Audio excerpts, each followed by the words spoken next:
Hello, everyone. Welcome to our brand new Medical Monday and a brand new episode of Should You Take That Case?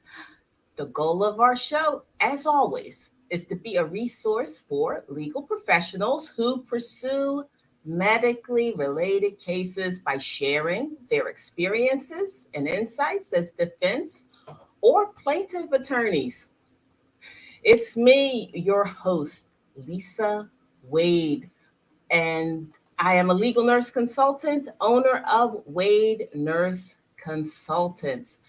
That is a wonderful organization that can help you review and summarize the medical records that come with these medically related cases. But I am also the creator of Attorney Medical Record Resource Group. That is where we get all of our attorney guests, like the one we have today that's coming up soon.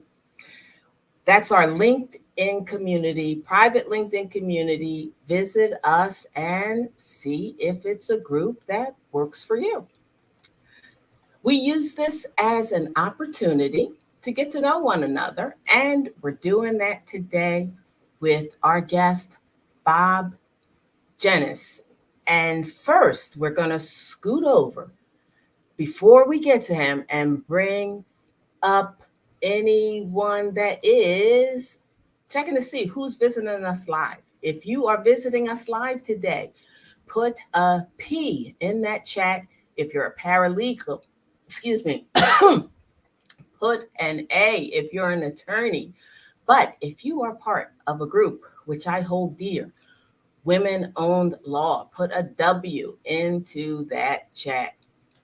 Women Owned Law, it is a groundbreaking group created to connect and advance women legal entrepreneurs. Visit us at womenownedlaw.org and see if that is a group that you can get behind. Thanks, everybody, for taking time, precious time out of your busy day to be with us on our show. So now let me introduce to you our guest for today.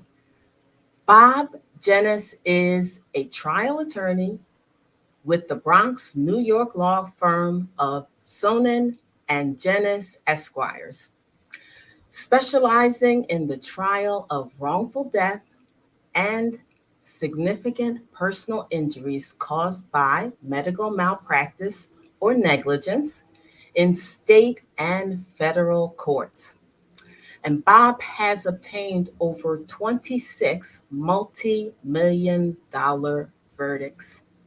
And Bob is also the only recipient of the Lawyers Lawyer Award from the Bronx County Bar Association. And now I bring to you Bob Genis. Hi, Bob. Hi, Lisa. How are you? I am. I'm feeling pretty good. It's good weather out here in the Philadelphia area. How is it in the Bronx? It's good. A little rainy today, but I'm happy to be here to see your smiling face. Oh, you are so sweet. Thank you. Well, I'm glad to have you.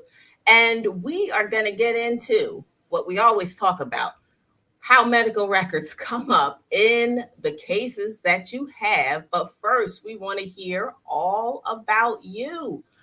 What got you into this branch of law, or what got you into law at all? Feel free to dive back and tell me the whole story. Sure. Well, two things. Law itself, I always felt that if I was a lawyer, people couldn't take advantage of me. Okay. And I'd be able to protect myself, protect others.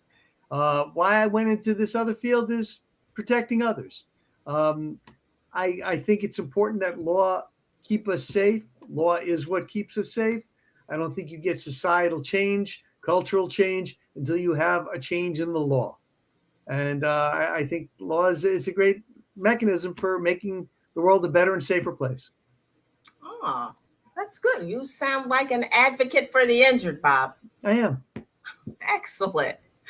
Now, when you get these cases, how do you decide which is a good case to take or which is not so good, something that you should pass on or refer out to another attorney? How do you make those decisions? Okay, right off the bat, do you have a significant injury? Because these cases, as you know, are very expensive and time consuming.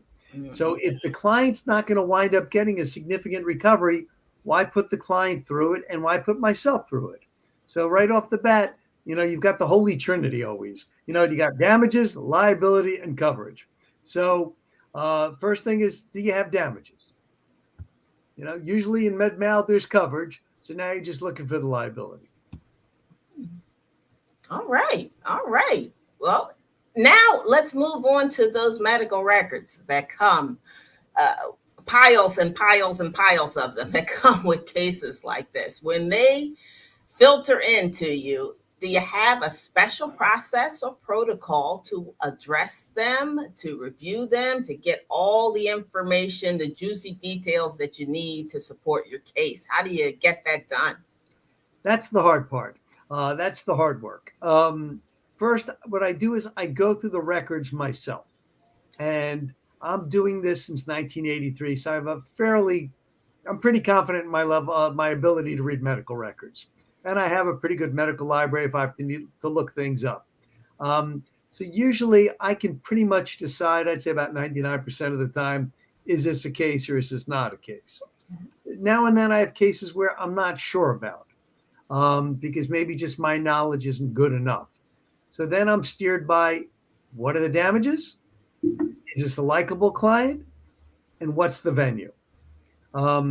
If I think I've got damages and I could be in a decent venue, and if I'm still not sure, okay, now I go to Plan B where I have somebody like you take a look at them right off the bat to say, Bob, this is or is not a case.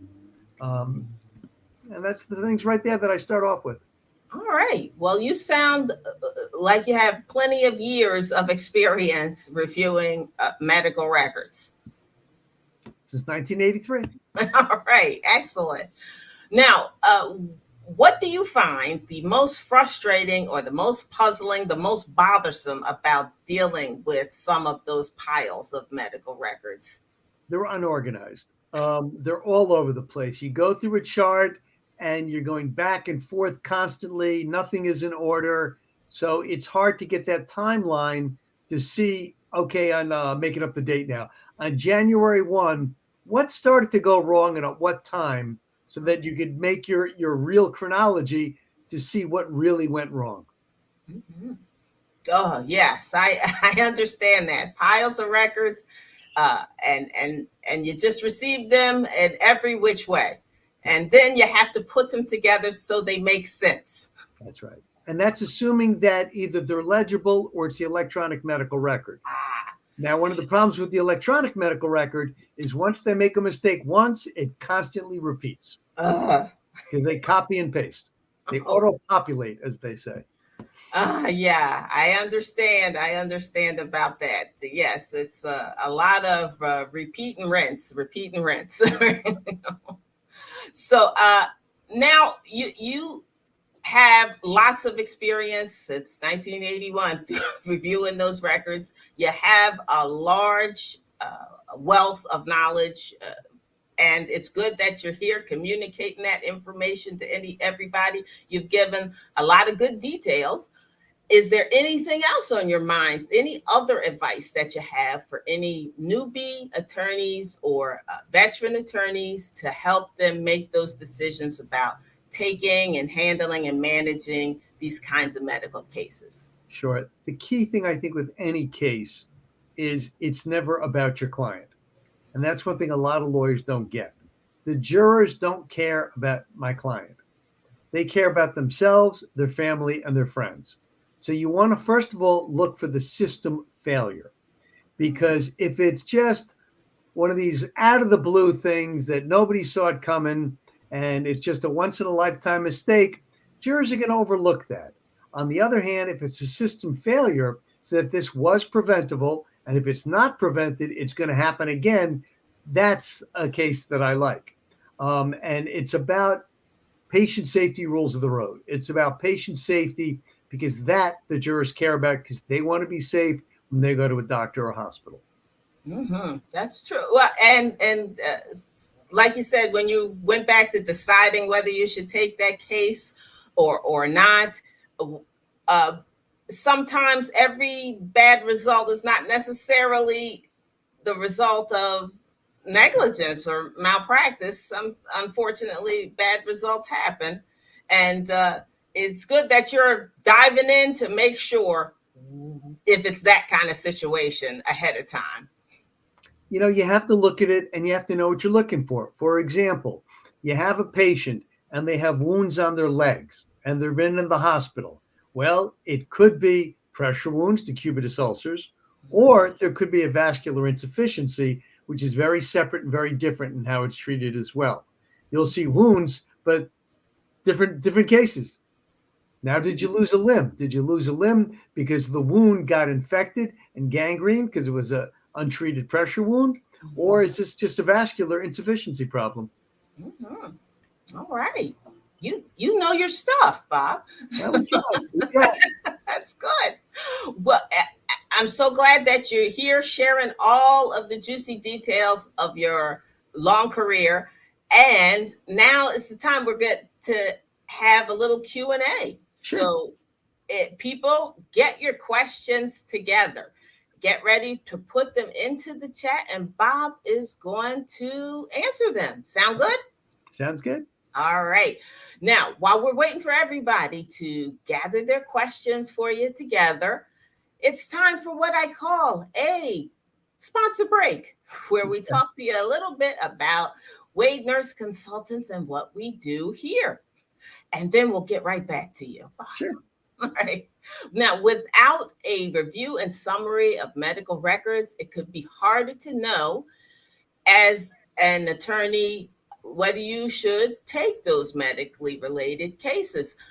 And here at Wade Nurse Consultants, we'll give you a 1 to 2 page synopsis and opinion regarding the merits of those types of cases, using my 30 plus years of nursing experience to make quick work of all of those medical case screenings. So if you're watching this and you are ready to attack your backlog of medical case screenings, or you need to get clarity on medical issues to free yourself to focus on your legal strategies, here's what you do. Right now, we are offering a free 20-minute medical record strategy call to help you hone an efficient, timely, and cost-effective routine around your medical cases. What you'll do is find the link to schedule a call inside the description box of this YouTube channel and schedule that consultation. Now it's time to get back to Bob and the little Q&A. Let's take a look, Bob. Do we have any questions yet? Not yet.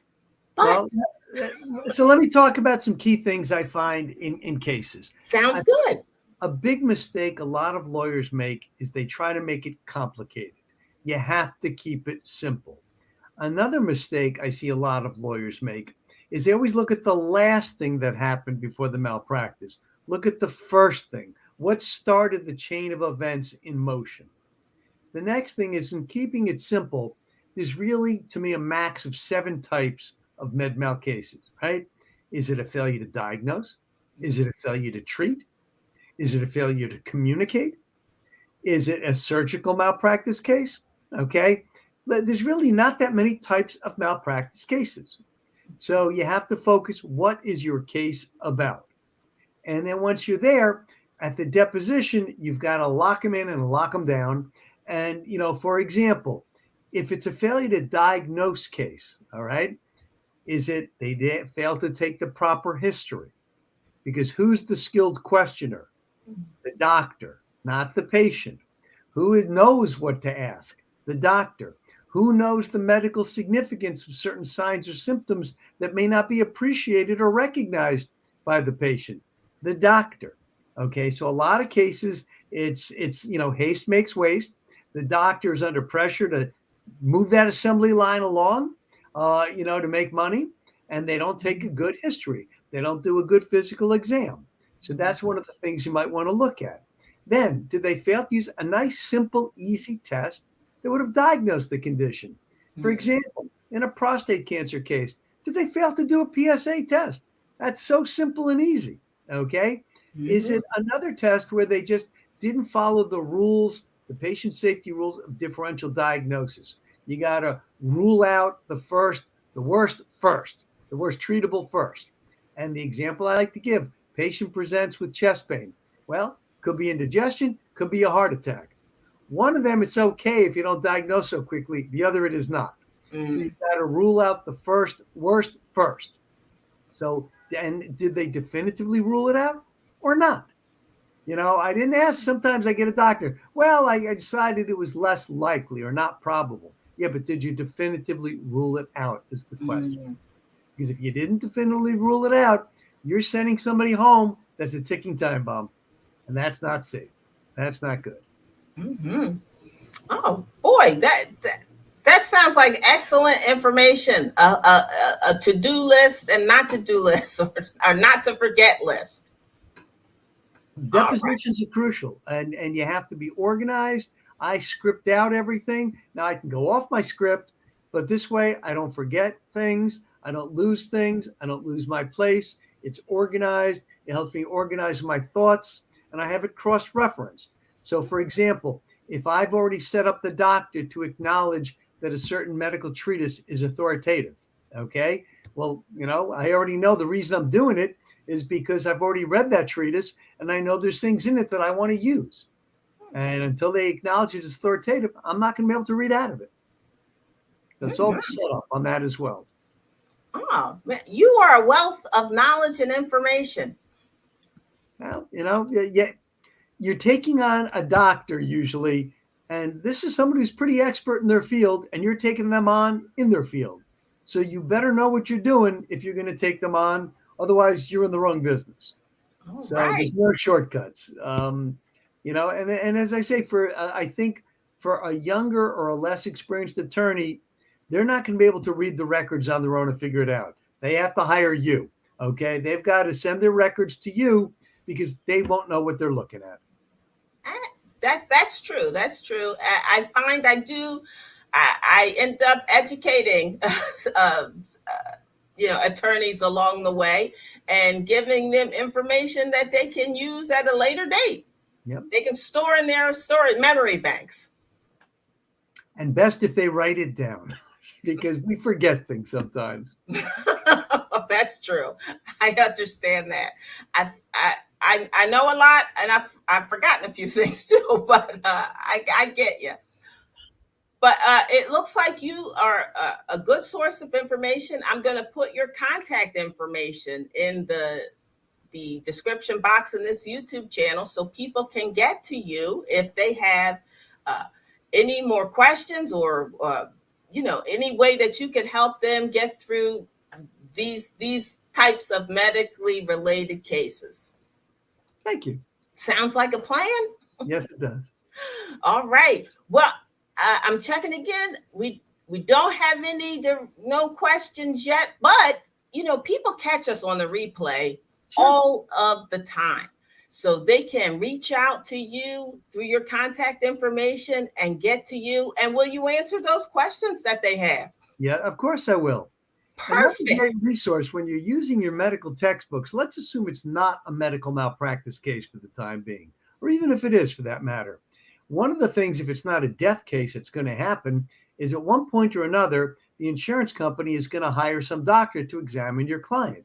And at some point or another, you're going to be cross-examining them at trial. So one of the things I like to do is, even in a non-med mal case or just in that exam situation, talk about the standards of care. The standards of care, because let the jury see the double standard the defense has. There's a standard of care for the practice of medicine, but there's no standards for the defense medical exam. They could do what they want. Let the jury see that if a doctor is wrong, that's a treating physician, there can be adverse consequences to the doctor. But if a doctor is wrong in a defense medical exam, they're wrong with impunity. They can do whatever they want, say whatever they want with no consequences to them. Maybe adverse consequences to the patient, but not to them. Another useful thing is, let's assume the client, the patient says, I hurt. Whatever it is that went wrong causes them pain now. A great resource is, don't just think the discipline of the examining doctor, whether it's an ortho, a neuro, an internist, whatever. Pain is pain. Use books from, let's say, pain management to cross-examine an ortho, a neuro, or a different specialist. Because one of the things you'll see happens real fast is the expert's going to backpedal because they don't like to look stupid. And now you're going to start cross-examining them on pain management. And they're going to start saying, hey, I don't know anything about pain management. I'm not a pain management doctor. Well, you just told this jury that my client has no pain, but you don't know anything about pain or pain management. You can have a lot of fun with that.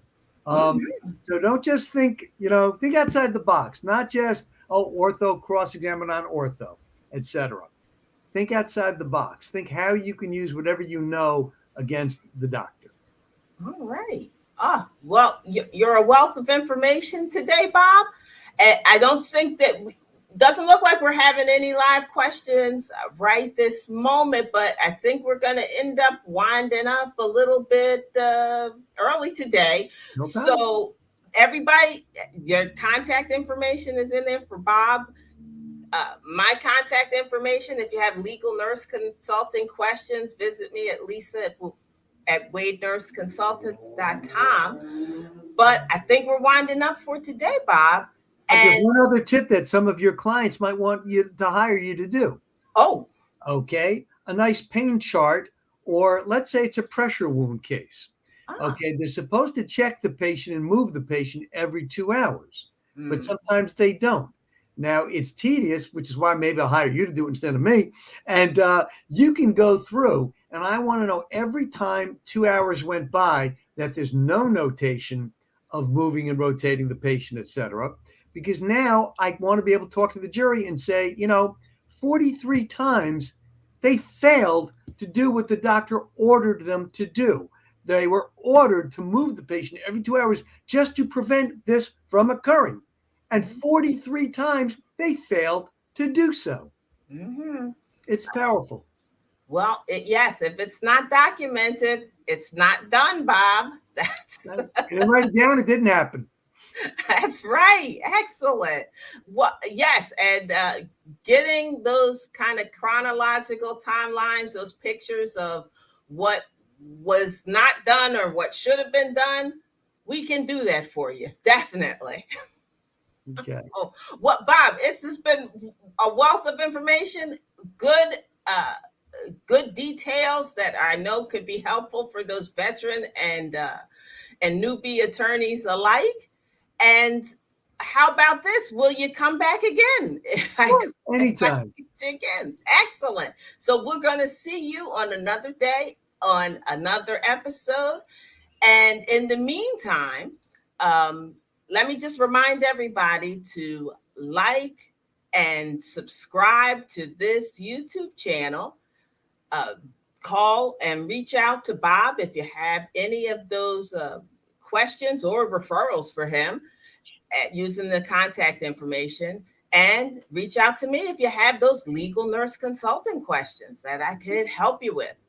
And next week, we'll be back for a brand new episode, Monday, 5:15 p.m. Eastern Standard Time, for another episode of Should You Take That Case. Thank you for coming, Bob. Thank you for having me. Have a great day.